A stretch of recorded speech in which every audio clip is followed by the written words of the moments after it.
Welcome, all you lovely people, to your weekly energy update, and we're looking at the week of June 5th through June 12th. These are timeless, of course, so no matter when you're coming across these, they will have messages for you. I would trust your intuition if it brought you here. There are definitely messages for you.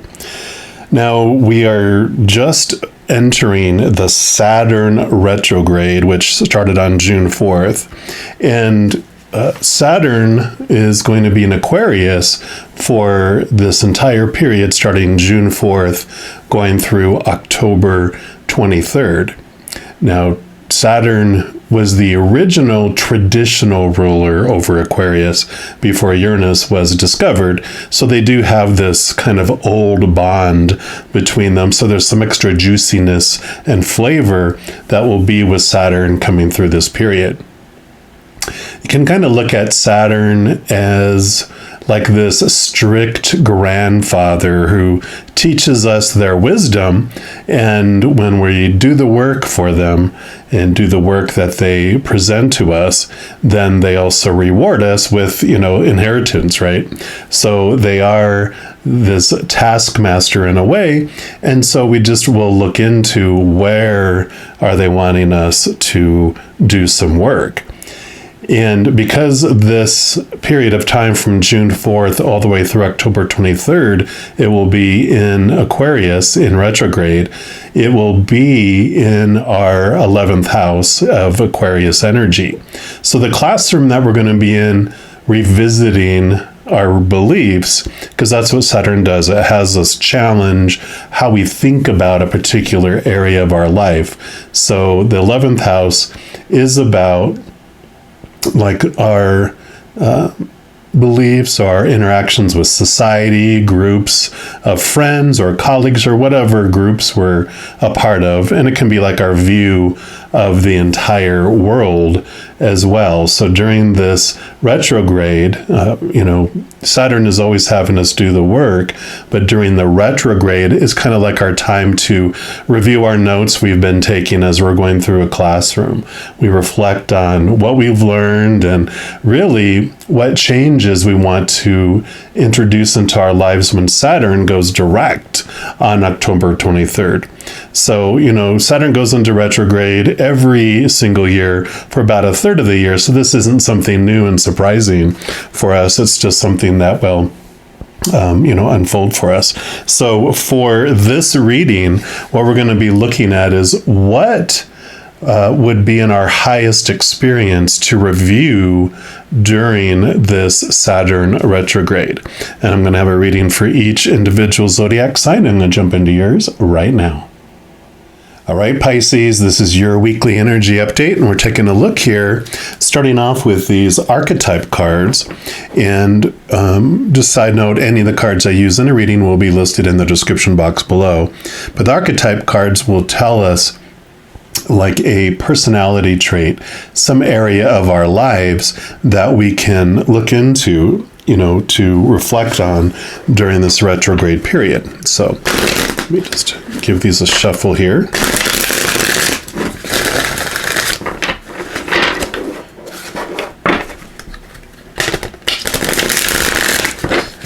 There we go. All right. So for our Pisces, what would you like them to be aware of during this retrograde? Okay, that's the one right there. Okay, and they told me to put that one there. And then we're also going to pull from these Power of Surrender cards and see what else they would like you to know about this retrograde.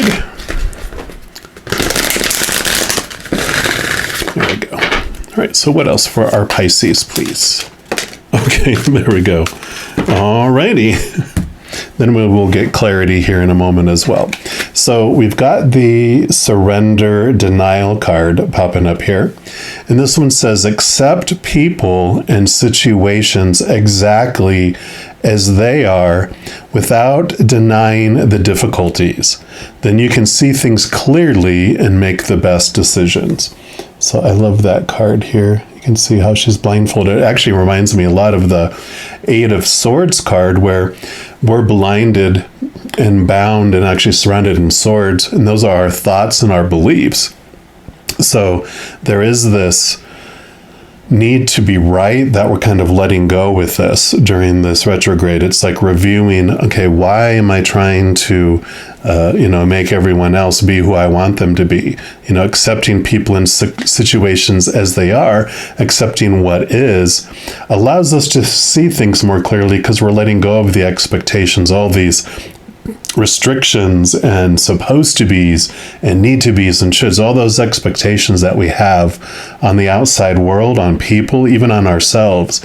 And one of the beautiful things is if I feel I'm judging someone, then I know I have myself under expectations and I'm feeling that restrictiveness. I'm fearing something. I'm feeling the need to be in control because something has made me feel out of control. Something has made me feel unsafe. So my ego side, my little child inside of me has sounded the alarm and it wants to gain the control of other people. And so I know when I'm judging other people that I'm trying to control them and keep them within those laws because I'm afraid I'm trying to get control over the entire world, which is going to turn out great, isn't it? And then if I find I'm judging myself, then I'm also, by default judging other people as well. I know a lot of us, especially Pisces, you have such a huge heart and you try not to judge other people, but you judge yourself very harshly. But just when we're judging ourselves, we need to know how we're doing. So we look at other people and judge them so that we can compare and see, are we passing or failing? Am I acceptable or unacceptable? Am I lovable or not lovable? Am I at the bottom of the list? I'm on the chopping block. I just don't want to be at the bottom, but I don't need to be at the very top, but I don't want to be at the very bottom. And so there's this surrendering, the denial that we're in judgment, that we're trying to control other things, and just allowing things to be and unfold. We'll see what else we have here too. And you have the visionary here. And that one says, so they have the lighter side and then also our shadow side. And the light side is the capacity to envision what is not yet conceivable to others. Willingness to proclaim a vision without regard for personal gain. And that is so Pisces. You are the dreamers. You are the ones that will see things beyond what is going on as well. And so a lot of times your thoughts and your dreams may seem very far-fetched to other people that are not Pisces because, they're trying to have this grounded and they might think your head is in the clouds, but you are the visionaries, which is what it says at the top there. The shadow attribute, though, is selling insights to the highest bidder, compromising your vision to make it more acceptable. And so I kind of feel like that is what the kind of lesson plan is for this, is that you are putting these dreams, putting this it's like this heart-based unconditional love dream vision. You're restricting it by your fear of the outside world. What will they think? What will they do? So you have been limiting yourself and restricting yourself, and in doing that you kind of look at it like we become little policemen, because if we're going to have ourselves under this restrictiveness and this compression, then by golly, everyone else is going to obey those laws as well. If we're not going to have fun, no one else is going to have fun. If we're going to have to obey all these expectations, then we try to reinforce and enforce like little policemen, little God's little sheriff, trying to make everyone else do that as well. So let's see what else comes in from this. We're using the Sun and Moon Tarot here for clarification. So let's take a look here. And this is something you can keep an eye on and kind of reviewing just kindly and compassionately with yourself, starting now all the way through the end of October when, Saturn goes direct. So they want me to shuffle one more time here. All right, so what else for our Pisces, please? Okay, they do want that one and that one and that one for over here. And then what about over here? And I do want that one and that one. And I actually want this one for the middle here. All right. So let's just get these arranged real quick here. All right, and they do want to start with the middle one here. You've got the Three of Cups. Cups are emotions, and the Three of Cups is kind of like celebration. It's joy. It's actually this beautiful, it talks about abundance here at the top, but this is this, like this little reflection, like the full moon, this little reflection of who we really are on the other side. There's this beautiful joy, this pure joy. It's not happiness. Happiness is like when you feel you have to obtain these expectations to be fulfilled, and once you do, then you can be happy. This is like pure joy that comes from the inside out. The sun shines on the moon and brightens it up, and there's like this little focus on the joy of who you really are during this period. It allows you to let go of all those, it's like putting your fulfillment in the future, putting your happiness in the future. That whole, if that happens, then I can be happy. If that happens, then I can feel abundant. If that happens, then I can feel emotionally whole and complete and full. But this is all about letting all that go. Like it was talking about surrendering all of that denial of who you really are. Really, it's almost like you have to become this rebel and face this awareness that all of those supposed tos and shoulds and need tos that have been piled onto you since, while you were in the womb, the whole time that you were growing up to this point, you've been inundated with all of those expectations. It's all those things that sound like, that's supposed to be this, that should be this, that needs to be this, that has to be this, that must be this. Those are restrictive. Those are those feelings I was talking about before with that kind of that Eight of Swords energy where you feel trapped, and they even are like bound and tied up in addition to being blinded. So there is this hope, this joy that can come in with all of this. And the Three of Cups does have an extra little message that comes with it for me, and because of a previous reading I did where individuals from the other side came through, it represents all of that posse of support on the other side. We've got the Creator, we have Spirit, we have our guardian angel, our angels, our spirit guide, our loved ones on the other side, our ancestors, and just a whole slew of beings of unconditional love and light. And this is them saying, connect with us. Take a deep breath during this, period of time when Saturn is in retrograde, when you're reviewing, but connect to the higher spiritual side, connect to your whole support team on the other side. This is like that breather, like you're on spring break, but you're also reviewing, getting ready for finals or whatever. You're still studying and reviewing everything you're learning, but it's also this time to have this joy come in. And it's like this message of lighten up, let go of all this, all these rules and supposed tos and shoulds, and enjoy the unfolding of it. Then they want to go to this one over here. Yep, here you go. Ace of Swords. So this is perfect for that energy I was talking about here, because swords are your thoughts, your beliefs, your mindsets, your attitudes, and your expectations. And the Ace of Swords is like this gift from the heavens that allows you to connect to the capital T truths of the higher realm, all those capital T truths that are rooted in unconditional love. And it also gives you the power to slice away all those small T truths of the fear-based world of our ego, all those expectations. So you are being granted during this period of time this wonderful ability and tool to help slice away those things. So that is so perfect for this. And then we're going to go to this one down here. Yeah. And here you have the Princess of Swords, which will be the Page of Swords in the Standard Tarot. You can see here she's got a beautiful butterfly of transformation along with her. And what is she wielding? the Ace of Swords there. So this is the beginning. They're showing you that you have this ability for these new thoughts. I mean, the Ace of Swords is about new thoughts, new beliefs, cutting away the old. The Princess of Swords is basically the same type of energy, the same message that they are ready to, you're ready to move this new level of your thoughts and your beliefs, and moving to those capital T truths.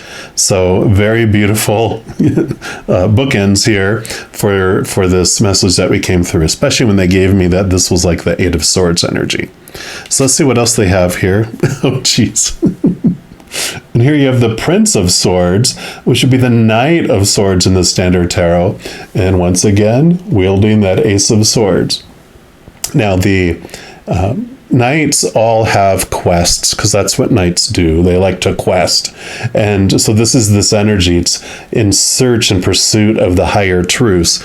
So this period of time here, I mean, it's so perfect because, swords are air energy too, which is, of course, what Aquarius is the air sign, and that's where Saturn's going to be in. So this is not a surprise that you have all this mental kind of revisiting during this period of time. For this retrograde, it is this reflection on your thoughts and your beliefs around life, and what becoming aware of the restrictions and what you're kind of putting on other people out of fear, and it can be out of love. When we care about others, then we want to make sure they don't get rejected and that they are fitting in and being lovable and acceptable by the rules of our human ego and fear, right? But the greatest gift we can give everyone is to set them free.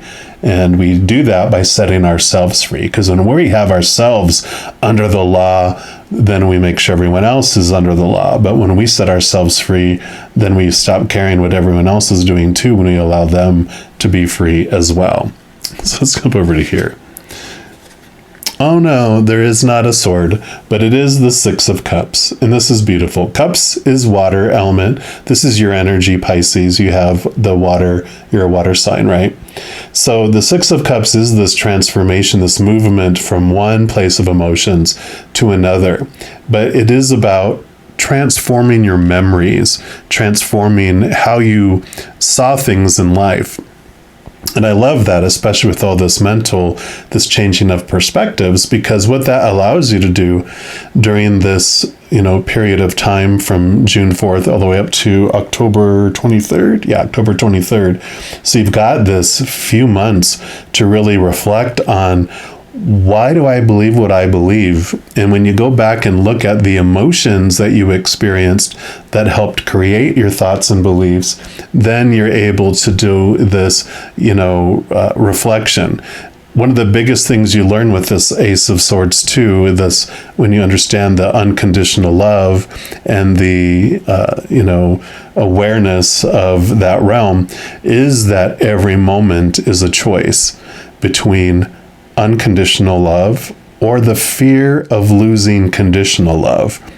And when you realize that, and you realize that when we go into that fear, when we go into that place of fight or flight that's triggered within our little human body, because we have this little child in us that wants to feel safe and it wants to feel in control, like we were talking about, right?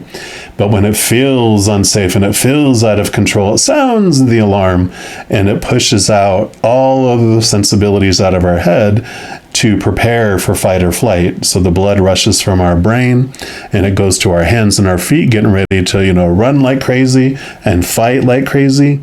And when you do that, of course, we don't think in a compassionate, unconditionally loving way. We are going to survival mode. We almost become animalistic and we try to get safe again. We try to control things again, right? And so when we do that, we try to get back our control and even maybe take control from others.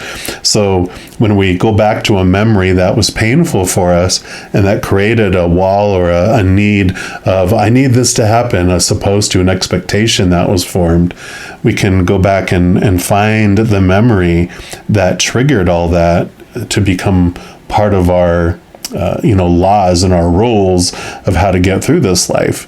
And when we go back and look at it, we understand that, in that situation, that person was in fear, and so was I, right? We look at it and go, okay, their actions were not unconditionally loving, so I know they were of fear, and they were just trying to get, that little child in them was just trying to get to feel safe again and try to get back in control. Really had nothing to do with me. We kind of go blind. We kind of go into this fear blindness, and we don't see things clearly, and we don't see what we're impacting others when we're in fear. All that little child knows is, I need to be safe, and so it'll do all those things. When we realize that, we stop taking their actions personally or as personal. And the more we look at it, the more we see clearly, wow, they were just trying to feel in control.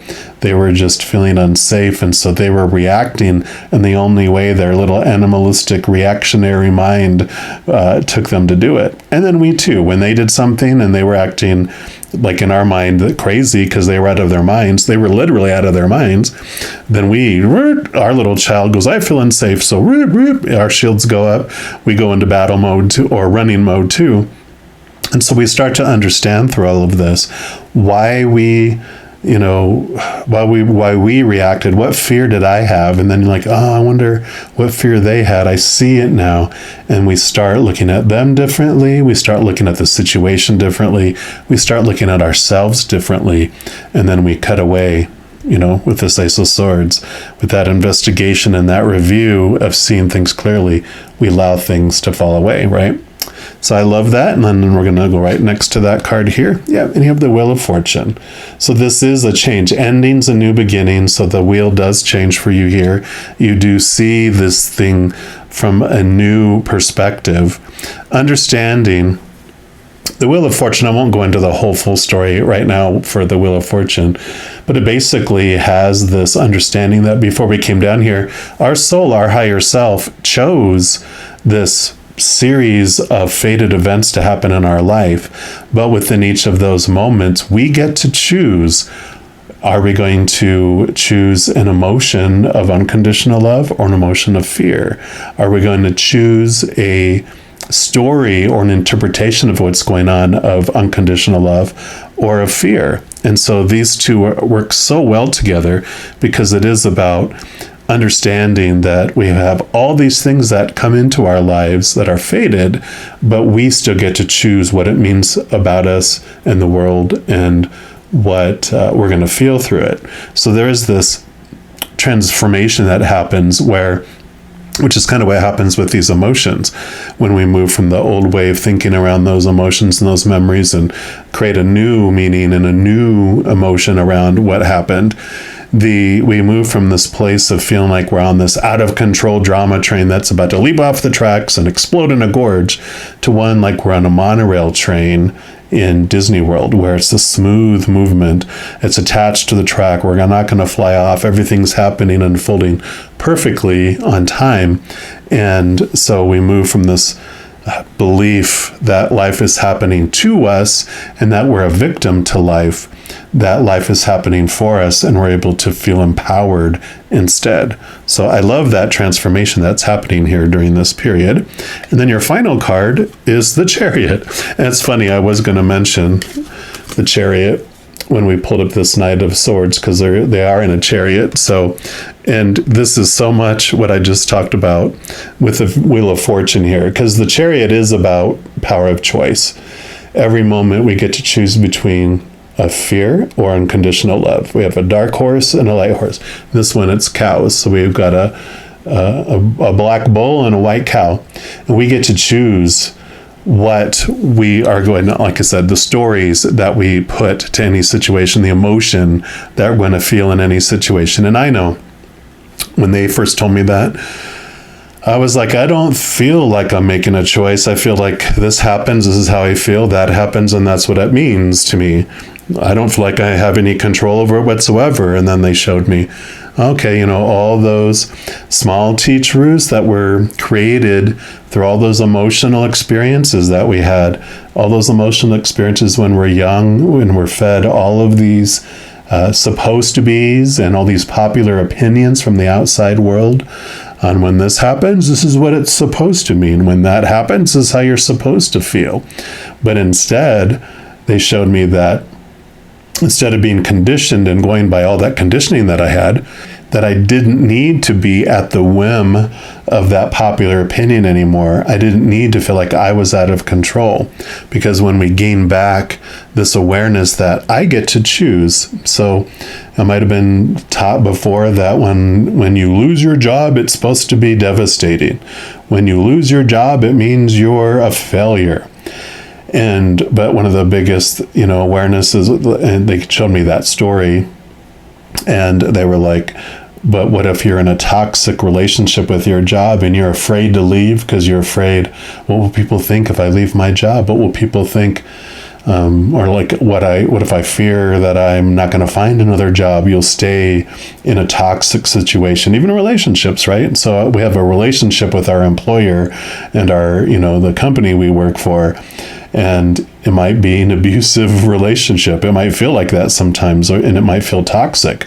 But if we're not willing to leave, then what's beautiful about this unfolding here, that all these fated events, this thing happens where then our employer breaks up with us, and now we're out of the job. And we're relieved. We can choose to be relieved, and we can choose to be grateful. And with that awareness that I was in a situation that did not serve me any longer, and now because I wouldn't make the choice, thankfully they made the choice for me. So now I am free. Now I'm going to go pursue a relationship with an employer that is more in alignment with where I want to go now. And so it is this transformation that we get to look at things differently, and the freedom that comes from that. So I love this message that's coming in for you, because it's very much a freeing energy that you get to question during this period of time, if you so choose to review your thoughts and beliefs and feel the power that you have around that. Why do I believe that? And do I still want to continue to believe that? And during this period of time, you can reflect on that. And like the big Saturn promise, if you do the work, you'll get the reward, and you'll feel that freedom, and you'll feel that power at the end of this Saturn retrograde. So I'm loving this spark for this energy for this week for you. And I hope this helped. If you are looking for any more messages of love from above, in addition to these weekly energy updates, I also put out monthly readings for each zodiac sign and a few other types of videos. So if you don't want to miss out on any of those and be notified immediately when they become available, if you give this video a little thumbs up and click the like button, also click the subscribe button, and that gives you access to the notification bell. When you go in there, if you choose the all option, then you'll be notified of any new videos that come out on the channel. And also doing those things helps spread the love, and it actually helps my channel grow as well. Because when you like a video, you share a video, you comment on a video, especially if you subscribe to the channel, doing those things makes the YouTube algorithm so excited, wants to share the videos of that channel with other people as well. So if you feel inspired to do that, I, of course, am very grateful for any of those things. Also, these are general readings. If you're looking for even more specific information for your specific life, I do offer personal readings, and all that information is listed in the description box below. I hope you enjoyed this. And as you go through this amazing week, please know that every second of every day of your life, you are unconditionally loved by the Creator of all things. And of course, I love you too. Have an amazing week. I'm sure I'll be talking to you soon. And in the meantime, you hang in there and you take care.